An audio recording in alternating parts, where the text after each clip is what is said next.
Oke, baik. Eee, kita akan lanjutkan, bab dari, video yang sudah saya share ya, mengenai pengenalan kopi. Kalau pada bab sebelumnya kita lebih, membahas tentang, sejarah, kemudian apa namanya, kandungan-kandungan di dalam kopi itu sendiri, kemudian, manfaat mungkin ya, sebagian manfaat. Nah, pada bab ini, kita akan mempelajari mengenai teknologi pengolahan kopi dari, apa namanya, dari pasca panen atau dari panennya hingga ke kopi yang siap kita konsumsi, begitu. Oke. Nah, di sini saya membagi atau mengelompokkan proses pengolahan kopi ini menjadi 2 proses besar, yaitu proses buah kopi menjadi kopi beras dan nanti setelahnya yaitu, dari kopi beras menjadi, apa namanya, kopi siap, konsumsi. Nah, ini adalah 2 jenis pengolahan, buah kopi menjadi kopi beras. Jadi, prinsipnya untuk pengolahan buah kopi atau pasca panen ya, dari, langsung panen kemudian sampai ke kopi beras. Kopi beras itu apa sih? Kopi beras itu ya biji kopi yang, sudah siap untuk diolah lebih lanjut ya. Itu terbagi menjadi 2 prinsip, yaitu bisa cara kering ataupun cara basah. Dari namanya kita tahu bahwa, perbedaan keduanya adalah adanya penggunaan air di sini ya. Kalau cara kering, dia hanya, dipanen buah kopinya, kemudian dilakukan sortasi untuk, memilih, kualitas terbaik dari, buah kopi tersebut yang, sesuai standar untuk diolah lebih lanjut. Kemudian penjemuran atau pengeringan, kemudian setelah pengeringan itu dilakukan kembali sortasi biji, kalau tadi buah sekarang biji, kemudian yang terakhir adalah pengemasan dan penyimpanan kopi beras sebelum kopi beras tersebut siap untuk diolah lebih lanjut. Nah, sedangkan pada cara basah, setelah panen, sortasi sama, kemudian, ada proses pengupasan kulit buah merah, kemudian ada fermentasi. Fermentasi di sini ini ya, fermentasi secara alami. Jadi kita tidak, menambahkan mikroba ataupun bahan yang lainnya, akan tetapi secara alami, buah kopi tersebut akan, melakukan fermentasi dengan sendirinya, karena memang mengandung, beberapa enzim di dalam, buah kopi tersebut. Kemudian ini yang membedakan adalah adanya fermentasi dan adanya pencucian dengan air. Untuk, menghentikan fermentasi dan menghilangkan, bagian-bagian yang memang, tidak dikehendaki ada pada kopi beras. Kemudian setelah pencucian, pengeringan, pengupasan, kemudian sortasi biji kering dan pengemasan. Kita akan lebih lanjut pelajari. Pertama adalah pengolahan cara kering. Nah, tadi kalau kita lihat antara 2, prinsip tadi, maka yang, cara kering ini lebih singkat, lebih simpel ya. Oleh karena itu, pengolahan cara kering ini banyak dipraktekkan di, perkebunan rakyat ataupun di perkebunan-perkebunan swasta.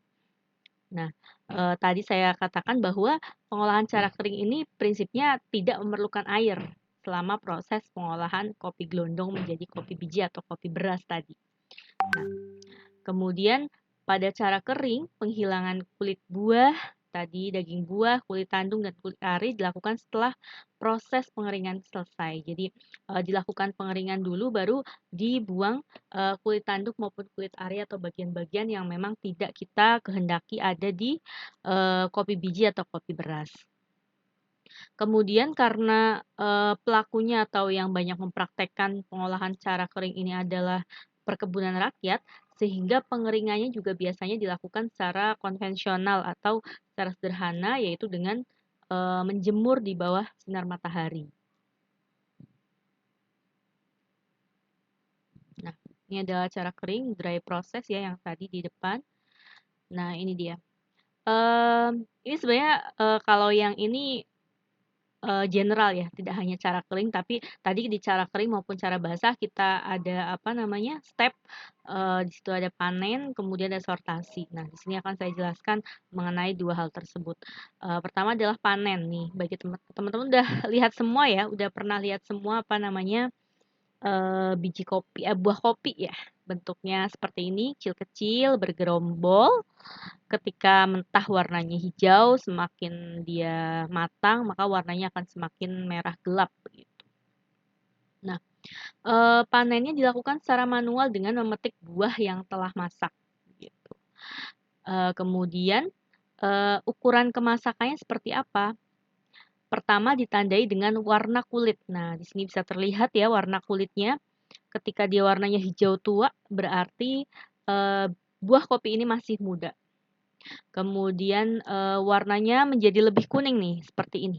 Nah, kuning ini, berarti setengah masak, sudah mulai agak, masak. Kemudian yang merah ini masak penuh, kemudian ada yang namanya overripe atau, kelebihan masak begitu, atau mendekati busuk lah, mendekati busuk ini warnanya, merah kehitaman. Ini masih kategori, masak penuh sih, ada yang lebih hitam daripada ini dinamakan, overripe atau, eee, busuk, mendekati busuk.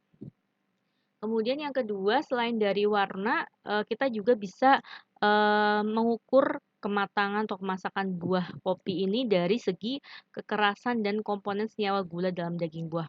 Kalau komponen senyawa gula relatif tidak bisa kita lihat secara langsung ya, kecuali dengan, uji. Kita bisa melihat, secara ini dengan kekerasan, melihat langsung, di mana ketika buah kopi ini masih muda, maka ciri-cirinya adalah daging buahnya masih keras, tidak berlendir dan, ketika dirasakan langsung rasanya tidak manis. Nah, buah masak, daging buahnya lunak, kemudian, mulai berlendir dan rasanya manis. Dan, buah kopi yang sudah masak, maka daging buahnya sangat lunak, lendirnya berkurang, dia berkurang lagi dan rasanya manis. Ini mungkin, ciri-ciri ini, tidak hanya ada di buah kopi ya, tapi di sebagian besar, buah memang, polanya adalah seperti itu. Ketika masih mentah dia daging buahnya keras, kemudian rasanya relatif tidak manis, sedangkan selama proses pemasakan atau pematangan itu, terbentuk komponen-komponen gula ya, di dalam apa namanya, buah tersebut sehingga rasanya menjadi lebih manis. Nah, ini, untuk lebih jelasnya lagi ya, di sini ada yang dari warna hijau sampai warna, eee, merah, merah sempurna di sini. Nah, ketika warna hijau berarti kurang lebih akan bisa dipanen setelah 2 minggu lagi, kemudian ini warnanya agak kekuningan 5 sampai 9 hari, ini yang mulai agak merah 3 hari lagi, ini 1 hari lagi dan nah ini, standar, buah kopi yang siap panen seperti ini merahnya. Jadi tidak hitam, tapi merah merah, penuh ya, merah merah matang seperti itu. Nah, ketika dikupas dia akan seperti ini. Tapi, tadi di cara kering, maka pengupasan dan penghilangan bagian-bagian ini nanti setelah pengeringan, gitu. Nah, ini. Ada proses apa saja sih, selama buah kopi tersebut dari, mentah menjadi matang? Di sini kita lihat ya, biji dari buah muda. Nah ini, bicara tentang biji ya, bijinya relatif lebih ringan, kemudian kadar minyaknya lebih rendah, rendemennya juga lebih rendah, kualitas perisanya lebih rendah, dan kandungan kafeinnya yang tinggi. Nah, dari sekian, parameter tentu saja, mengindikasikan bahwa biji kopi ketika kita panen dalam kondisi masih muda dan kita proses, maka, banyak hal-hal yang, tidak bisa kita optimalkan begitu. Seperti tadi bijinya lebih ringan, artinya nanti akan lebih sedikit menghasilkan biji kopi. Kemudian, kadar lemaknya lebih rendah, kadar minyak maksud saya, apa namanya, kadar minyaknya lebih rendah, sedangkan komponen minyak ini merupakan komponen yang penting ya kalau teman-teman menyimak video sebelumnya, bahwa komponen minyak ini juga salah satu komponen penyumbang flavor maupun cita rasa pada kopi. Kemudian hanya kandungan kafeinnya yang tinggi, akan tetapi memang kandungan kafein ini juga kita tidak perlu kandungan kafein yang terlalu tinggi. Bahkan nanti kita kenal di prosesnya itu ada yang namanya dekafeinasi atau pengurangan kafein, karena kadar kafein yang terlalu tinggi juga ternyata kurang bagus ketika kita konsumsi. Nah, kemudian selama pemasakan terjadi degradasi di sini. Ada degradasi dan ada peningkatan. Yang degradasi yang terjadi adalah degradasi klorofil yang pertama. Jelas kita lihat yang mentah warnanya hijau, kemudian semakin matang dia akan semakin merah atau gelap. Sehingga di sana terjadinya degradasi klorofil. Nah, di samping degradasi klorofil, di sisi lain terjadi sintesa pigmen karotenoid maupun antosianin. Kita tahu bahwa antosianin merupakan salah satu jenis pigmen yang berwarna merah, penanda warna merah. Jadi memang sebagian besar buah-buahan yang berwarna merah ini diduga atau bisa kita temukan komponen antosianin di dalamnya. Kemudian selama pematangan terjadi juga reduksi senyawa fenolik sebenarnya. Sehingga buah yang lebih muda ini memiliki senyawa fenolik yang lebih tinggi dibandingkan dengan buah yang lebih tua. Sedangkan terjadi peningkatan senyawa volatil, ester, keton, aldehid, alkohol, dan sebagainya. Kita tahu bahwa banyak sekali penyusun atau senyawa penyusun aroma ataupun di sini komponen-komponen volatil ya yang pada buah kopi. Sehingga tentu saja semakin kita panen buah kopi dalam keadaan masak, maka itu akan mengoptimalkan senyawa volatil ataupun aroma yang ditimbulkannya. Nah, setelah panen kemudian dilakukan sortasi buah. Nah, sortasi ini kita lihat di sini. Ini contohnya yang masih manual ya, kan, tetapi di pabrik-pabrik besar mungkin sudah memiliki mesin sortasi ya. Mungkin bisa berdasarkan berat maupun berdasarkan parameter-parameter yang lainnya, yang tentu saja akan lebih mengefisienkan waktu. Nah, sortasi ini dilakukan untuk memisahkan buah yang superior. Di sini nanti kita kenal ada buah superior dan ada buah inferior. Di sini. Buah superior ini ciri-cirinya adalah atau nama lainnya adalah buah kopi merah. Nih, kita bisa lihat di sini warnanya merah sempurna, diolah dengan proses basah atau semi basah. Maksudnya ketika kita menemui buah kopi yang mayoritas adalah tergolong pada buah superior atau buah kopi merah atau yang sudah matang sempurna, maka diproses dengan proses basah atau semi basah yang cukup baik agar diperoleh biji kopi HS kering dengan tampilan yang bagus.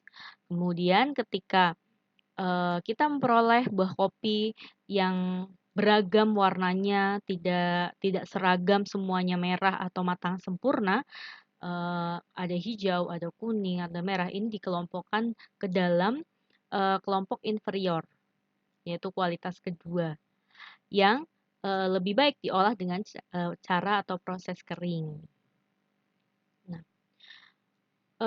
dalam sortasi ini di sini ya kita bisa lihat nih dengan air juga bisa.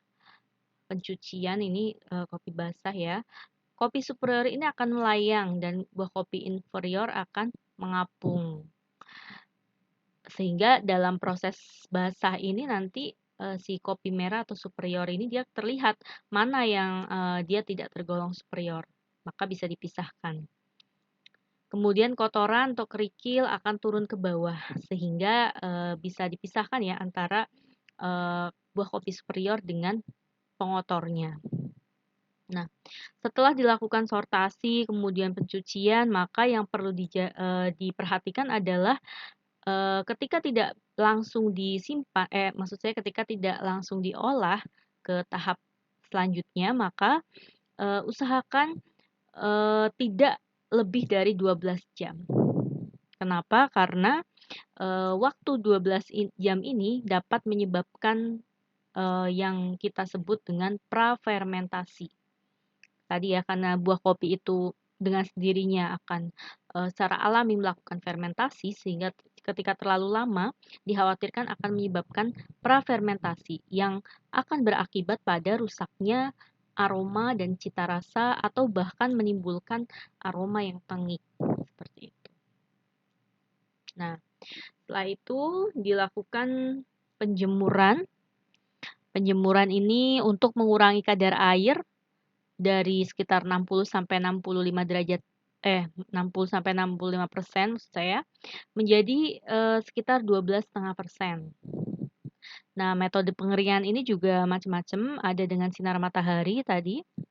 Untuk yang cara kering ya lebih banyak dengan sinar matahari ini, seperti menjemur padi ya. Sama prinsipnya. Kemudian ada secara mekanis ya, dengan alat di sini, baik itu dengan oven maupun dengan peralatan lain, ataupun kombinasi, yaitu kombinasi antara dijemur dengan sinar matahari dan pengeringan oven misalnya seperti itu. Ini mungkin ada kaitannya yang kombinasi ini dengan efisiensi waktu, kemudian biaya dan sebagainya. Karena tentu saja ketika dengan sinar matahari ini kita akan banyak menemukan faktor-faktor yang mempengaruhi ya, seperti cuaca akan berbeda ketika cuaca panas dengan cuaca mendung, kemudian hal-hal lainnya yang bisa menyebabkan kontaminasi dan sebagainya. Nah, pengeringan ini ketika dilakukan dengan sinar matahari itu memerlukan waktu 2-3 minggu. Jadi cukup panjang ya, cukup lama. Penuntasan pengeringan sampai kadar air maksimal 12,5%. Jadi ketika lebih dari ini maka disarankan dilakukan pengeringan kembali. Nah, ini bisa dilihat seperti ini ya contohnya. Di harus diperhatikan juga yang menjadi alas begitu, yang menjadi alas di sini. Kemudian kontak antara sinar matahari ke buah kopi tersebut. Sebaiknya tidak merebus atau mengupas buah kopi gelondong sebelum dijemur, karena akan merusak zat kimia dalam kopi tersebut. Nah, ini tadi ya yang disebut dengan kombinasi pengeringan pendahuluan dengan sinar matahari dulu selama berapa waktu, kemudian dilanjutkan dengan alat, atau bisa tetap dengan sinar matahari. Ketika dengan alat namanya kombinasi, ketika tetap dengan sinar matahari ya namanya pengeringan konvensional tadi dengan sinar matahari. Selanjutnya adalah pengupasan kulit kering atau biasa disebut dengan hulling. Proses ini bertujuan untuk memisahkan biji kopi dari kulit buah, kulit tanduk maupun kulit ari. Karena memang kita hanya menghendaki memproses biji kopinya saja. Faktor yang berpengaruh terhadap nilai rendemen setelah pengupasan ini adalah tadi kembali lagi ke tingkat kematangan buah. Karena semakin dia matang sempurna, maka rendemennya akan semakin tinggi. Kemudian keseragaman buah ketika panen, dan komposisi senyawa kimia penyusun buah, serta jenis proses yang dilakukan. Itu tadi cara kering ya, jadi cukup singkat. Selanjutnya adalah cara basah. Nah, pengolahan cara basah ini biasanya banyak dilakukan di perkebunan-perkebunan besar. Nah, selama proses pengolahan kopi gelondong menjadi kopi biji, digunakan air tadi ya. Karena kenapa banyak yang melakukan adalah perkebunan besar, karena tadi memerlukan air yang cukup banyak jumlahnya untuk pencucian dan sebagainya. Pada cara ini dilakukan pengupasan kulit buah, daging buah, sehingga tinggal biji kopi yang diselimuti kulit tanduk dan kulit ari, yang disebut kopi HS basah. Jadi kopi HS basah adalah biji kopi yang masih diselimuti kulit tanduk maupun kulit ari, yaitu kulit di antara biji dengan daging buah. Biasanya menggunakan alat pengering karena kalau cara basah kan otomatis biji kopinya itu lebih basah ya karena dicuci dengan air, tidak seperti yang kering tadi tanpa kontak dengan air. Tentu saja ketika dengan kontak dengan air maka harus cepat segera, tidak bisa berlama-lama untuk dikeringkan karena itu akan berdampak pada kualitas dari biji kopi tersebut.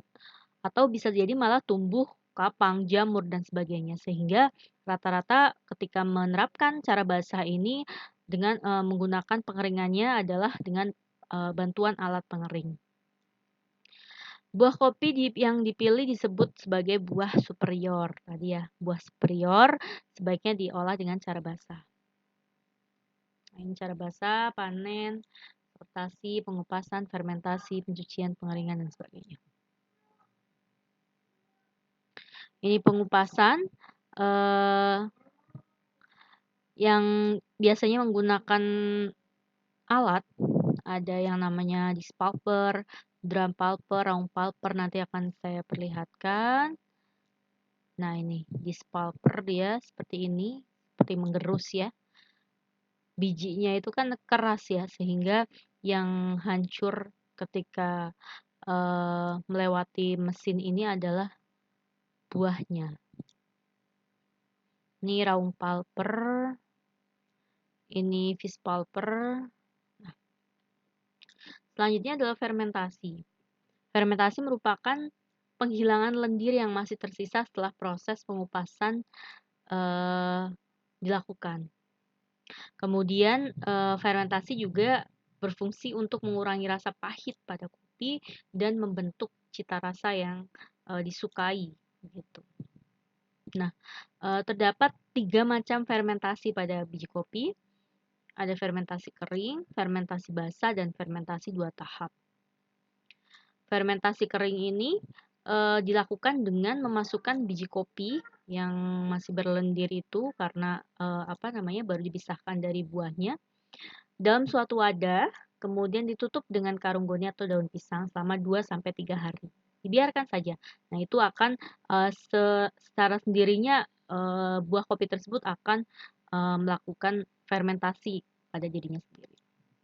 Kemudian untuk fermentasi basah, ini biji kopi yang berlendir tadi direndam dalam air dan airnya diganti setiap waktu tertentu. Perendaman ini dilakukan 36 sampai 40 jam, juga sekitar 2-3 hari. Tujuannya adalah memberi kesempatan senyawa gula dan pektin di dalam lapisan lendir ini terurai. Jadi lapisan lendir itu nanti akan senyawa gula dan pektinnya akan terurai karena bertemu dengan H2O atau air. Sehingga yang kita dapatkan adalah biji yang sudah terlepas dari komponen penyusun lendir tersebut. Atau bisa juga dilakukan fermentasi 2 tahap, kombinasi antara fermentasi kering dan fermentasi basah. Nah, penentuan waktu fermentasi kita harus melihat beberapa faktor antara lain suhu, derajat kemasakan, adanya inokulasi dengan sengaja atau ketebalan lapisan lendir. Semakin tinggi suhu yang dikenakan, tadi kan sebenarnya sih tidak ada suhu khusus, akan tetapi tempat dari fermentasi itu kan beraneka ragam. Nah, semakin tempatnya itu suhunya cukup tinggi, maka tentu saja fermentasi itu akan berlangsung lebih cepat sehingga mungkin waktunya bisa lebih cepat dari yang saya utarakan tadi, begitu. Kemudian derajat kemasakan buah, semakin masak buah tersebut, maka fermentasi juga akan lebih cepat berlangsung begitu karena memang banyaknya komponen gula di dalam buah tersebut. Kemudian adanya inokulasi dengan sengaja. Tadi sebenarnya saya terangkan tadi bahwa buah kopi ini bisa melakukan fermentasi sendiri tanpa ditambahkan apapun. Akan tetapi, dalam prakteknya memang bisa juga kita tambahkan dengan inokulasi, eee, mikroba tertentu untuk, mempercepat fermentasi. Akan tetapi juga jarang dilakukan sih. Kemudian, ketebalan lapisan lendir, tentu saja semakin tebal lapisan lendir maka, fermentasi akan berlangsung lebih lama. Nah, kemudian, perubahan apa saja yang terjadi selama fermentasi? Antara lain yang pertama adalah, pemecahan komponen, mucilage atau, komponen-komponen yang ada di dalam, buah ya, buah kopi tersebut. Kemudian pemecahan gula sukrosa tadi di dalam, buah kopi terkandung gula-gula. Nah, itu, diurai ketika proses fermentasi, kemudian terjadinya perubahan warna kulit menjadi, lebih coklat. Nah, akan tetapi, dalam melakukan fermentasi pada biji kopi ini perlu hati-hati, karena ketidakhati-hatian justru malah akan membuat kualitas dari, biji kopi yang kita dapatkan ini kurang optimal. Antara lain ketika fermentasi yang dilakukan terlalu lama, maka akan terjadi over fermented. Nah, over fermented ini akan berdampak pada, eee rusaknya atau kurang optimalnya flavor, cita rasa, warna, dan sebagainya. Akan tetapi ketika fermentasi yang kita lakukan belum optimal, maka flavor yang terbentuk justru, belum optimal juga, seperti itu. Sehingga memang harus ditentukan, waktu fermentasi yang tepat. Nah, kemudian selama fermentasi juga terjadi pengurangan berat karena metabolisme. Ada H2O, CO2, NH3, kemudian, NH3 meningkat selanjutnya terlarut sehingga, terjadi pengurangan berat. Jadi biji kopi akan lebih ringan setelah dilakukan fermentasi. Kemudian, tadi ya, selama fermentasi kan seperti penyimpanan biasa sebenarnya, akan tetapi di dalam buah kopi tersebut, terjadi suatu proses metabolisme. Nah, eee, sangat dimungkinkan ketika kita, melakukan fermentasi selama beberapa hari tersebut, tumbuh mikrobia-mikrobia lain yang, bukan, yang tidak kita kehendaki seperti itu. Eee, Sehingga memang sangat penting untuk, menjaga kehigienitas dari kebersihan ya, kebersihan atau sanitasi dari, tempat maupun, alat-alat yang kita gunakan. Nah, tadi kan, fermentasi itu selain untuk flavor dan sebagainya juga untuk menghilangkan lendir. Nah, sebenarnya ada beberapa cara lain yang bisa dilakukan untuk menghilangkan lendir pada, buah kopi. Antara lain bisa dengan menambahkan enzim, yaitu menghambat mikroorganisme yang merugikan, meningkatkan kualitas dan waktunya lebih pendek. Ini adalah, keuntungan ketika kita menggunakan enzim. Atau bisa juga menambah, zat kimia tertentu seperti NaOH, kapur, ini akan, juga mempercepat, penghilangan lendir atau, jalannya fermentasi. Kemudian, secara mekanis bisa juga dilakukan dengan, mesin. Nah, selanjutnya setelah fermentasi akan dilakukan proses pencucian yang, fungsinya adalah untuk, menghilangkan lapisan lendir. Apabila, tidak dihilangkan, maka akan terjadi fermentasi lebih lanjut. Sehingga memang, pencucian ini juga untuk menghilangkan lapisan lendir dan untuk menghentikan proses fermentasi, tepat pada waktu yang memang kita targetkan bahwa fermentasi tersebut sudah berlangsung secara optimal. Karena ketika fermentasi tersebut dilanjutkan, maka justru akan, menimbulkan asam cuka ya, atau, menimbulkan asam cuka yang tentu saja kurang bagus untuk flavor dari kopi tersebut. Nah, untuk kapasitas kecil biasanya bisa dikerjakan secara manual, ini ya di dalam bak. Sedangkan untuk kapasitas besar biasanya dibantu dengan mesin pencuci biji kopi, contohnya. Nah, selanjutnya adalah, sortasi kering ya. setelah tadi dicuci, kemudian dikeringkan lagi tentunya, dan dilakukan sortasi kering. Tujuannya adalah untuk mensortasi atau memilah biji kopi sesuai dengan tingkatan mutu yang dikehendaki. Nah, sortasi kering ini terdiri dari 2 tahap. Berdasarkan kita bisa lihat berdasarkan tingkat kecacatan ataupun berdasarkan warnanya. Nah, ini dengan alat juga ada nih namanya katador. Katador ini dapat mensortasi biji kopi berdasarkan berat jenis. Jadi nanti dialirkan, kemudian di sini nanti ada skat-skat tertentu yang berdasarkan berat jenis dia akan tersortasi atau terkelompokkan. Atau ayakan, kalau ayakan prinsipnya ya berdasarkan perbedaan ukuran. Ukuran yang lebih kecil dari ukuran ayakan tersebut tentu saja akan lolos, kemudian yang lebih besar akan tertinggal dan seterusnya. Atau bisa juga dengan tenaga manusia nih, bisa sebelah kanan dilihat nih ya, betapa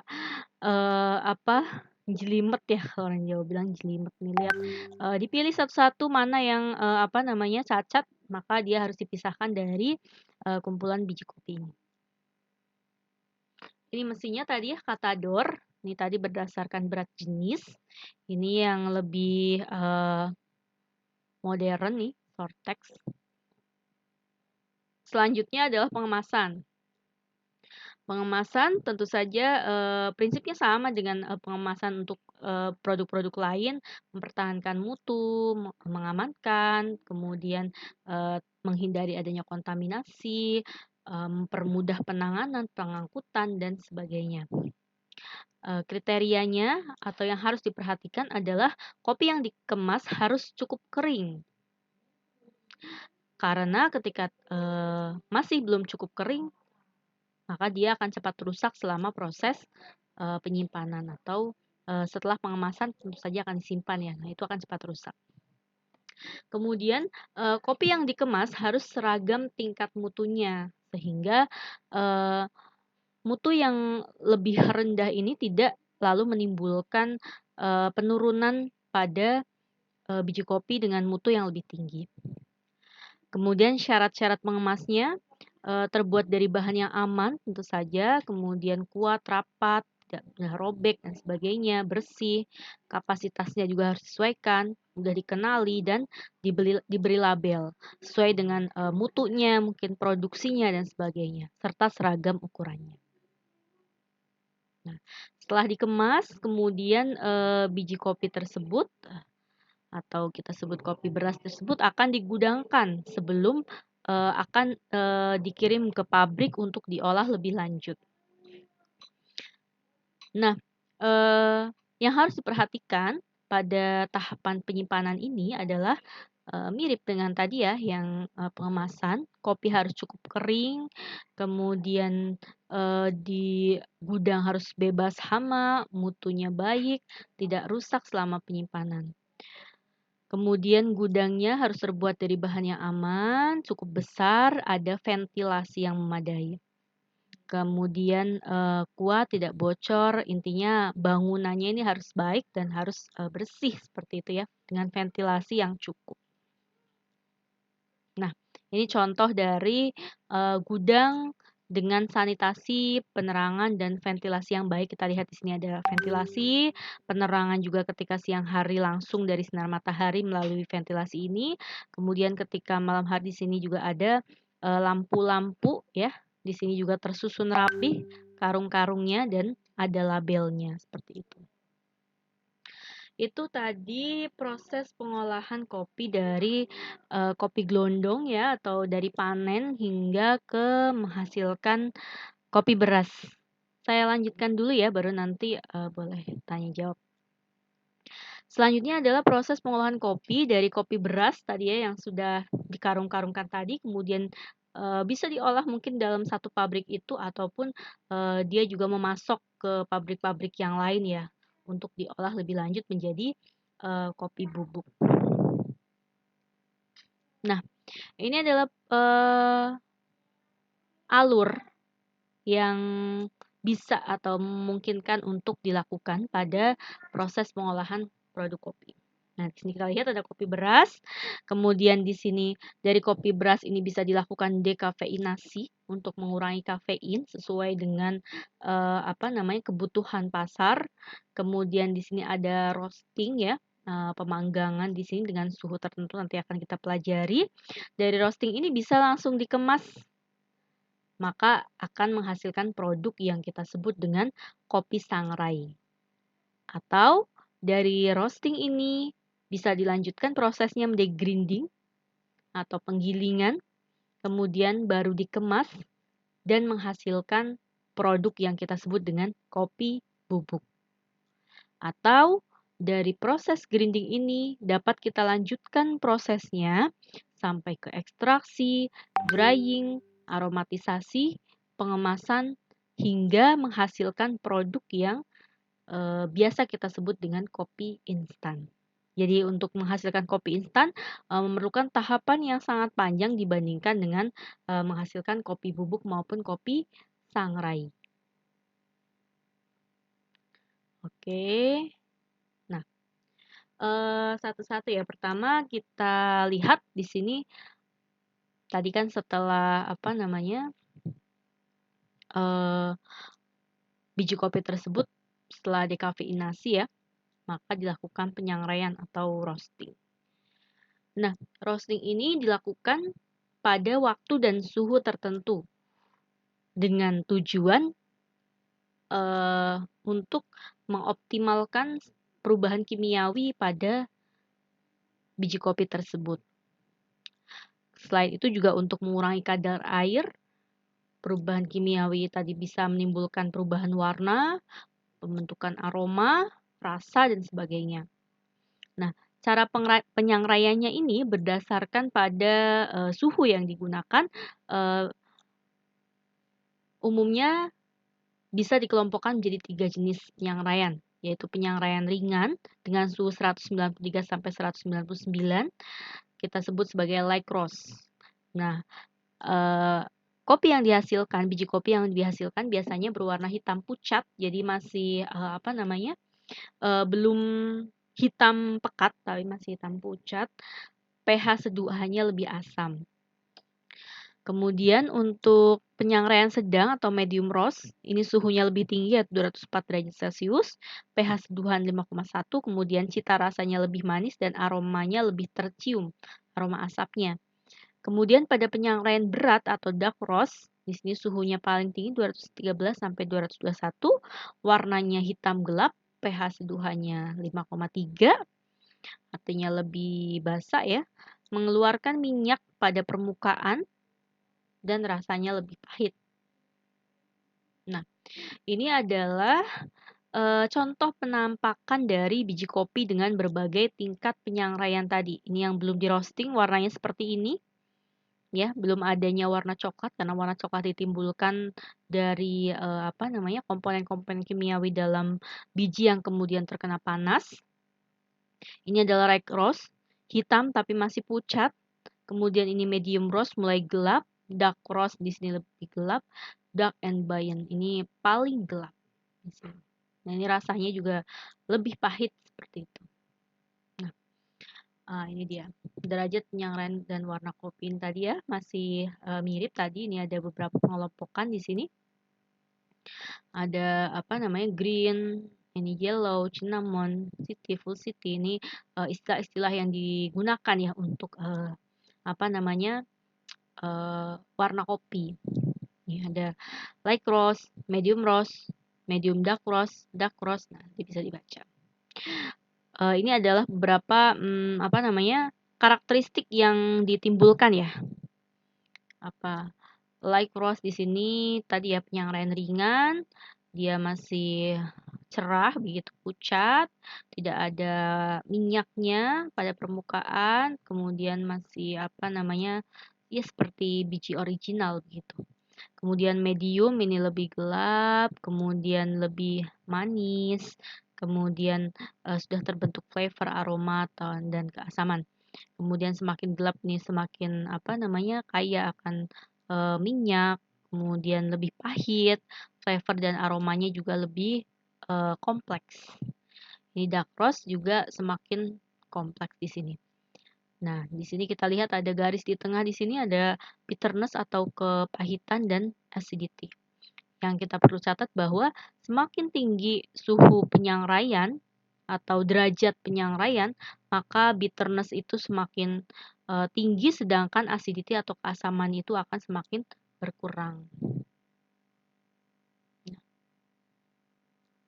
Suhu penyangraian tadi berpengaruh terhadap kadar air dari biji kopi yang dihasilkan, kadar seduhan, ekstrak bahan kering tentu saja karena kadar airnya berkurang, keasaman tadi sudah saya bahas, kemudian rasa, aroma, dan warna juga tadi ada di gambar sebelumnya. Perubahan yang terjadi, nih ya, penurunan kadar air, perubahan karbohidrat karena adanya panas, kemudian senyawa volatil mulai banyak terbentuk sehingga flavornya akan lebih kompleks. Perubahan lemak tadi ya, ditandai dengan adanya komponen minyak pada permukaan, kemudian warna, aroma, rasa yang spesifik, terjadi juga denaturasi protein tentu saja ya, karena apa namanya, panas yang dikenakan sangat tinggi sehingga protein juga mengalami denaturasi. Ada juga oksidasi lemak, kemudian volumenya semakin berkembang, beratnya turun, dan biji kopinya jadi lebih rapuh karena dia seperti apa ya, mengembang gitu ya. Hal yang perlu diperhatikan dalam proses penyangraian, kadar air green bean atau biji kopi yang apa namanya, yang jadi bahan baku adalah 11%. Tadi kan di proses pengeringan saya katakan sekitar 12,5% gitu ya. Setelah roasting jadi 4% saja. Kemudian kenali karakter kopi yang akan di roasting dan tentukan rasa terbaik kopi yang ingin dihasilkan. Kita ingin rasa seperti apa? Pahit, apa namanya, full bitterness kah? Atau kita ingin ada rasa sedikit asam ataupun manis, itu harus diperhatikan supaya kita bisa menentukan derajat penyangraian yang tepat pada produk kopi kita. Kemudian buang rasa yang dianggap mengganggu pada kopi, tadi sama saja intinya dengan yang kedua. Kemudian lakukan roasting sampai terjadi perubahan warna secara bertahap. Pastikan terjadi 2 kali letupan. Jadi nanti ketika roasting itu ada kita sebut sebagai letupan ya. Letupan dari biji kopi tersebut. Nah, proses roasting sebaiknya dilakukan sampai terdengar 2 kali letupan. First crack dan second crack. Kemudian lakukan roasting dengan 3 tipe dasar tadi ya, suhu-suhu tadi.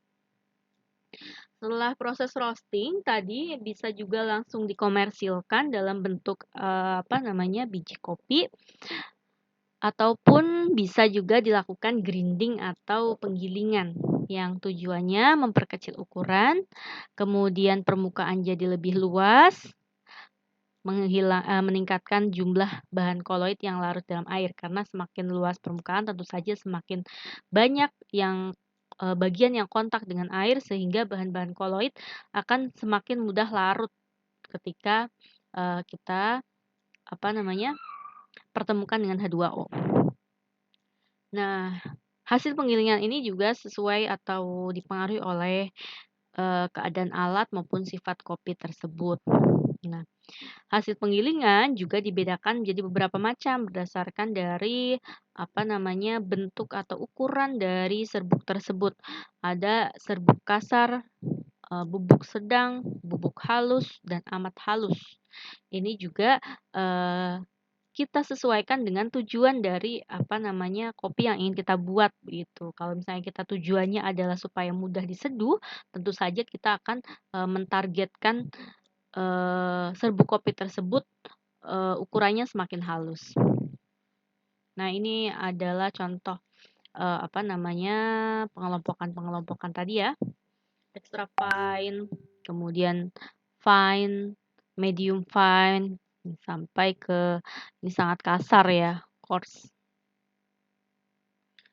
Kemudian dekafeinasi kopi ini sebenarnya bisa dilakukan di tahap awal maupun di tahap tadi setelah penggilingan ya. Dekafeinasi kopi adalah pengurangan kadar kafein kopi sesuai dengan target yang kita tuju. Karena memang, terlalu banyak kandungan kafein juga, ada konsumen-konsumen tertentu yang memang tidak menginginkannya. Karena, kita tahu bahwa rasa kafein ini cukup pahit begitu ya. Kemudian, efek psikologis dari kafein ini juga cukup, signifikan, artinya dengan kadar yang sedikit dia mampu, apa namanya, membangkitkan semangat atau, merangsang sel saraf, dengan cukup signifikan sehingga ketika kita tidak ingin efeknya terlalu, besar, maka kita harus melakukan dekafeinasi. Kemudian menjamin keamanan konsumen, ini mungkin kaitannya dengan, tingginya kadar kafein bagi konsumen tertentu justru akan berbahaya. Caranya bisa dengan dekafeinasi solvent, dengan pelarut ya, atau bisa menggunakan air maupun dengan menggunakan karbon dioksida atau superkritikal. Nah, ini tahapannya. Ada pemanasan pendahuluan dengan uap air panas pada suhu sekian, kemudian, dengan penambahan air tadi kalau dekafeinasi air, kalau dia solvent berarti ada pelarut yang ditambahkan, kemudian, proses ekstraksi kafein dari biji kopi dilakukan pada suhu yang sangat tinggi ya, ini maaf ini 50 sampai 120 derajat Celcius ya. Kemudian pelarut, dialirkan keluar sehingga yang tinggal adalah biji kopi yang sudah mengalami pengurangan kafein. Kandungan kafein di dalam biji kopi bebas kafein atau decaffeinated dan kopi instan tidak melebihi 0,1% dan 0,3%. Jadi cukup sedikit ya, banyak yang dibuang kafeinnya. Ini dengan solvent ya tadi.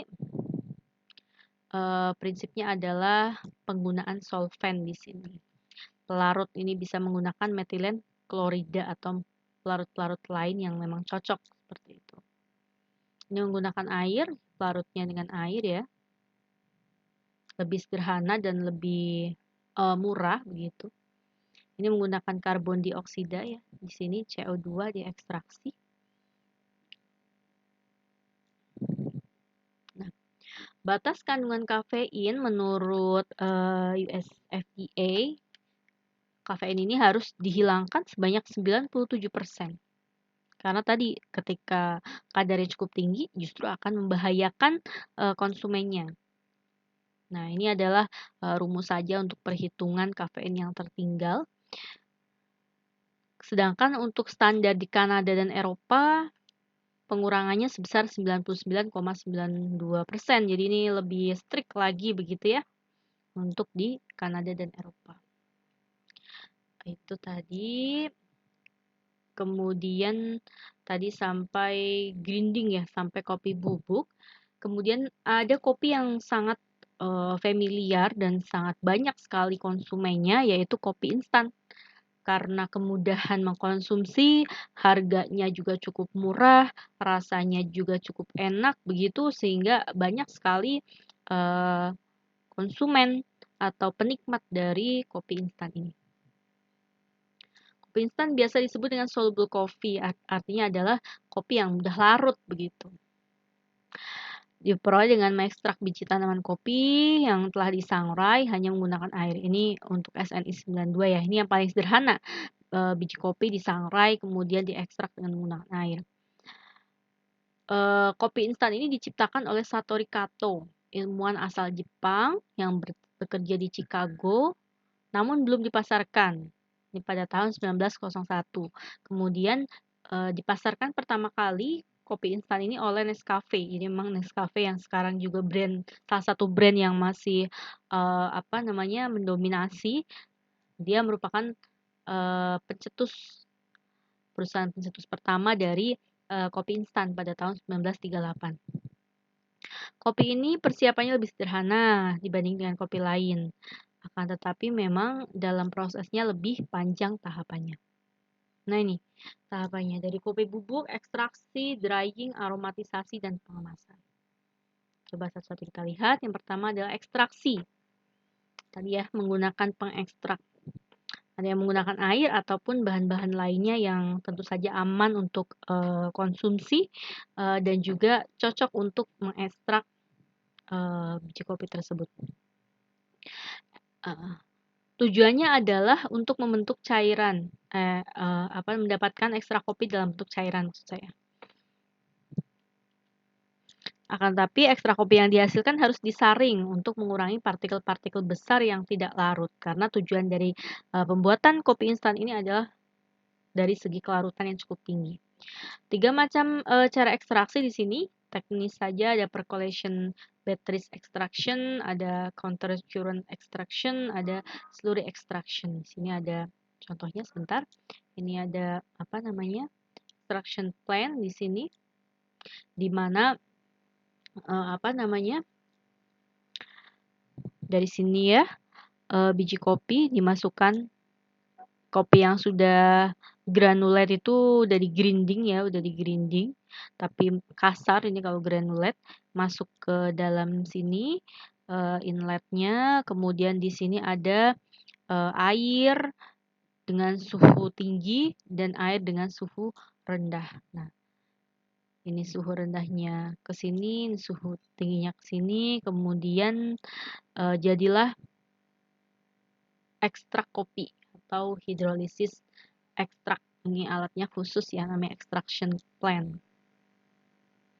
Percolation batteries extraction ini seperti bejana, kemudian air panas dilewatkan dalam bejana tersebut. Kemudian current extraction ini seperti silinder berotasi yang kemudian disemburkan air panas dari atas silinder tersebut untuk ekstraksi kafein. Kemudian slurry extraction adalah kopi diaduk bersama-sama dan akan dipisahkan menggunakan centrifuge. Nah, setelah diekstraksi kemudian dilakukan pengeringan kembali untuk mengurangi kadar air dan memudahkan dalam pelarutan kopi dalam air. Karena tadi pada proses ekstraksi tentu saja dia akan bersatu dengan pelarutnya ya, masih ada pelarut-pelarut yang tertinggal sehingga perlu dilakukan pengurangan kadar air. Kemudian juga memang tadi prinsip dari kopi instan itu kan instan ya, artinya praktis sehingga dianggap dengan bentuk bubuk kembali maka dia akan lebih praktis dalam baik itu pengemasan, kemudian distribusi maupun konsumsi. Di sini bisa dilakukan dengan freeze drying maupun spray drying. Freeze drying kita tahu bahwa freeze drying ini kering beku ya, menggunakan suhu rendah minus 40 derajat Celcius sehingga menjadi kristal es, kemudian dikeringkan dengan freeze dryer. Air dihilangkan dengan cara sublimasi menghasilkan aroma kopi yang lebih baik karena menggunakan suhu yang rendah di sini. Tentu saja komponen bioaktif dari kopi tersebut juga akan sedikit yang tereliminasi. Kemudian metode lainnya adalah spray drying, yaitu dengan metode disemprotkan melalui nozzle lalu turun ke bawah, kemudian dikenakan udara panas sekitar 250 derajat Celcius. Nah, bubuk kopi yang kering ini harus mengalami aglomerasi. Cara ini dapat menyebabkan produk kopi kehilangan flavor. Jadi dari segi komponen bioaktif dan flavor, spray drying ini lebih kurang optimal dibandingkan dengan freeze drying. Ini spray drying. Besar sekali, ini kapasitas besar ya di pabrik-pabrik ini. Nanti di nozzle-nozzle seperti itu. Kemudian selanjutnya adalah aromatisasi. Aromatisasi ini untuk memberikan aroma kopi bagi konsumen saat mereka membuka kemasan kopi. Jadi memang ditambah aroma. Caranya adalah dengan merecovery aroma volatil dengan menyemprotkan aroma volatil tersebut ke dalam kopi instan. Biasanya digunakan minyak kopi. Jadi ada yang namanya minyak kopi sebagai pembawa aroma volatil. Ini minyak kopi ini khusus diproduksi untuk flavor ya, flavor penambah flavor pada produk kopi instan karena kita tahu tadi berbagai macam proses tadi tentu saja akan mengurangi kadar atau keaktifan dari komponen atau senyawa pembentuk aroma volatil sehingga perlu adanya penambahan senyawa aroma volatil baru yaitu dengan tadi penambahan minyak kopi. Dan diperlukan juga untuk mengurangi resiko oksidasi dan mengisi gas karbon dioksida. Selanjutnya yaitu pengemasan. Kemasan yang digunakan harus mampu melindungi produk ya, diperhatikan juga kelembabannya, absorpsi kelembaban, sehingga produk tidak cepat menggumpal karena tadi bentuknya serbuk, ukurannya kecil dan kandungan gulanya juga mungkin tinggi sehingga itu akan sangat berpotensi untuk cepat menggumpal. Nah, itu harus memilih pengemas yang tepat dengan fungsi yang optimal. Ini juga akan penggunaan kemasan ini juga akan mempercepat atau mempengaruhi penurunan aroma ketika memang tidak menggunakan kemasan yang cocok. Nah, ini adalah ini bukan iklan ya, ini aja beberapa contoh dari kopi instan yang biasa dinikmati. Tadi kalau contohnya ada kopi instan bubuk, di sini ada kopi instan yang ready to drink ya. Di sini kita kalau teman-teman pernah iseng melihat begitu, maka kita lihat di sini komposisinya ada banyak sekali, air, gula, tambah creamer nabati, tambah susu bubuk. Ini mungkin kopinya kopi susu ya. Ada penstabilnya supaya dia tetap stabil dalam bentuknya. Kemudian ada perasa sintetiknya juga. Dan kopi instannya atau kopi bubuknya itu sebenarnya hanya 1% gitu. Sehingga memang kopi instan ini sebenarnya ya kita sedikit sekali gitu mengkonsumsi bubuk kopinya seperti itu. Mungkin bisa teman-teman cek kopi-kopi yang beredar di pasaran atau yang biasa teman-teman konsumsi begitu. Nah, selanjutnya yang terakhir adalah saya mau menerangkan tentang kopi luwak. Kopi luwak ini merupakan salah satu kopi yang terkenal dan khas dari Indonesia, yang harganya cukup mahal. Kalau di slide yang pengantar saya sebutkan kopi luwak ini termasuk salah satu kopi termahal di dunia, begitu. Karena memang dibuat dengan bantuan makhluk hidup lain seperti itu, yaitu luwak itu sendiri. Kita lihat. Ini beberapa kelebihannya ya, memecahkan rekor tercatat dalam buku Guinness Book of Record sebagai the first excellent and most expensive coffee in the world. Kopi nomor 1 terbaik dan kopi termahal di dunia. Itu dari Indonesia, kopi luwak. Kemudian Asosiasi Ekspor Kopi Indonesia, AEKI, mencatat harga kopi luwak robusta di pasar Indonesia mencapai 750.000 hingga 1.500.000 per kilo. Ini di tahun berapa data ini saya ambil dan mungkin sekarang sudah naik lagi. Bahkan di pasar dunia 1 kg kopi luwak dapat mencapai harga 5-8 juta rupiah. Jadi memang harga di luar negeri itu lebih mahal karena memang aslinya ya kopi luwak dari Indonesia gitu. Ketika diekspor harganya tentu akan lebih mahal.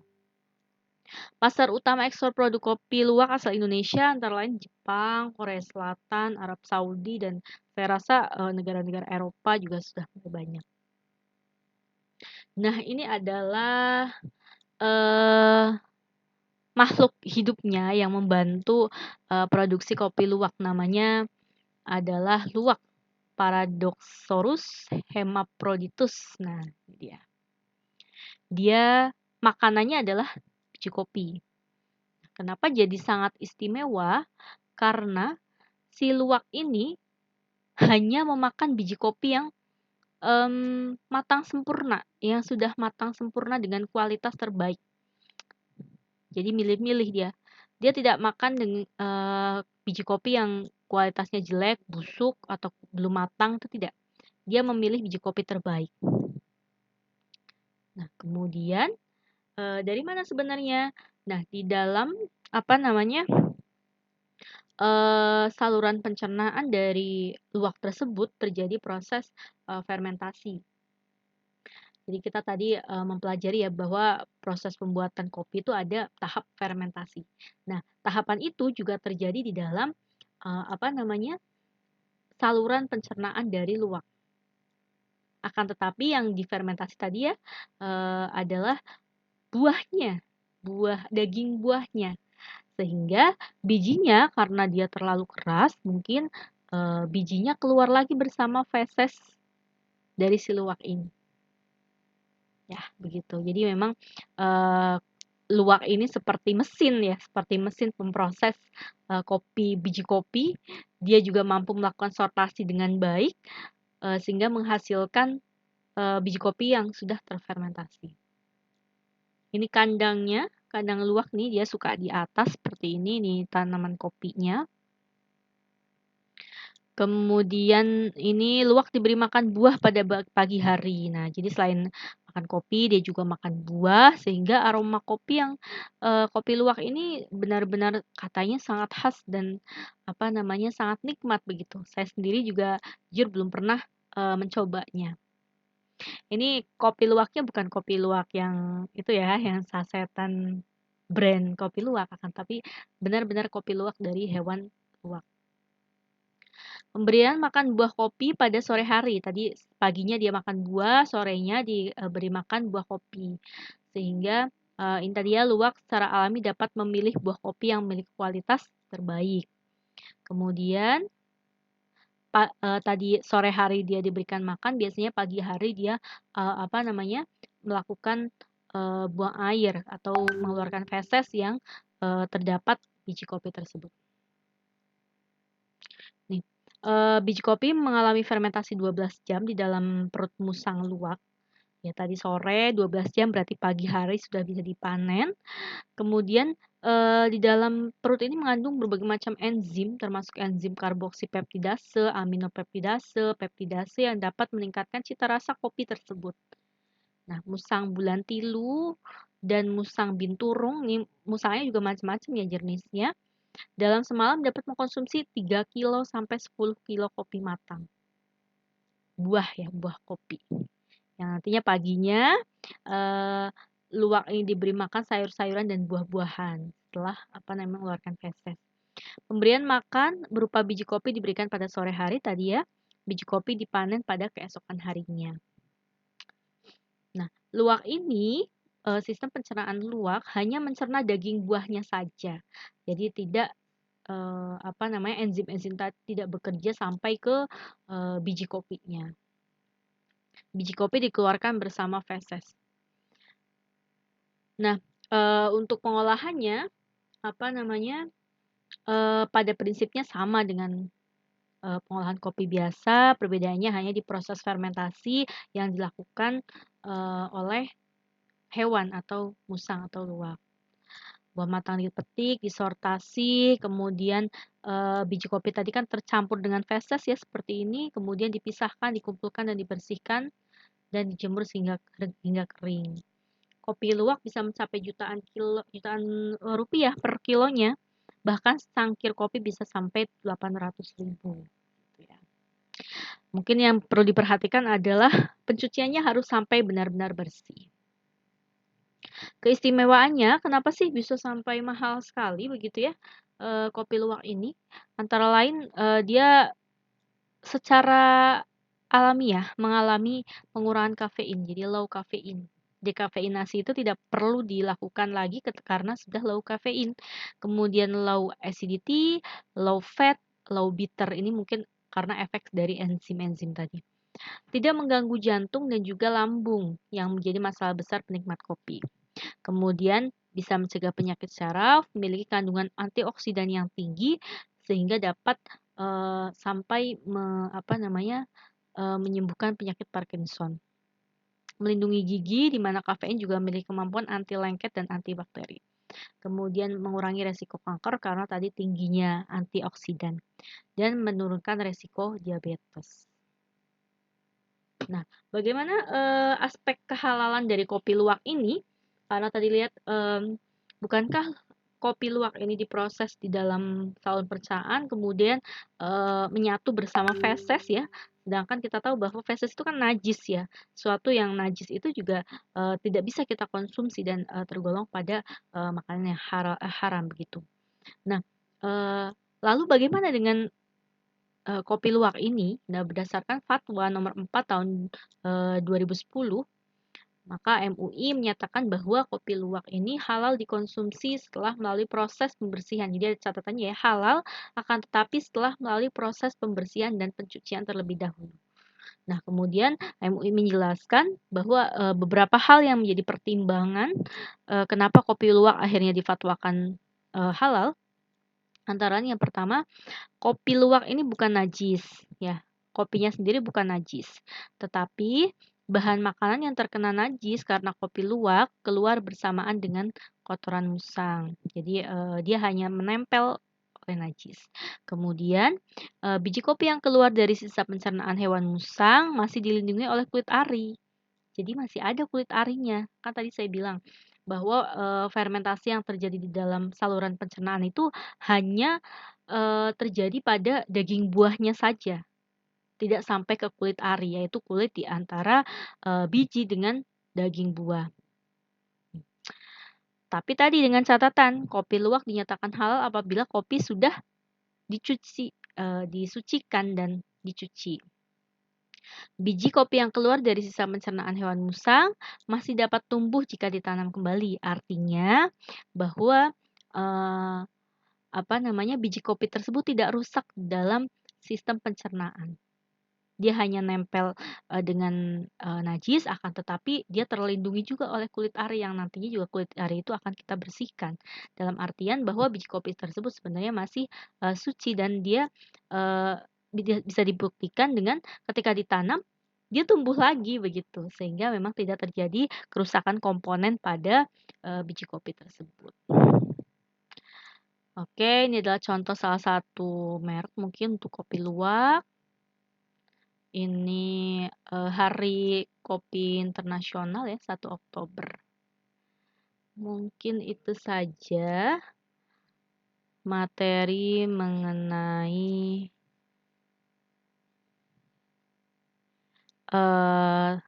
pengolahan kopi.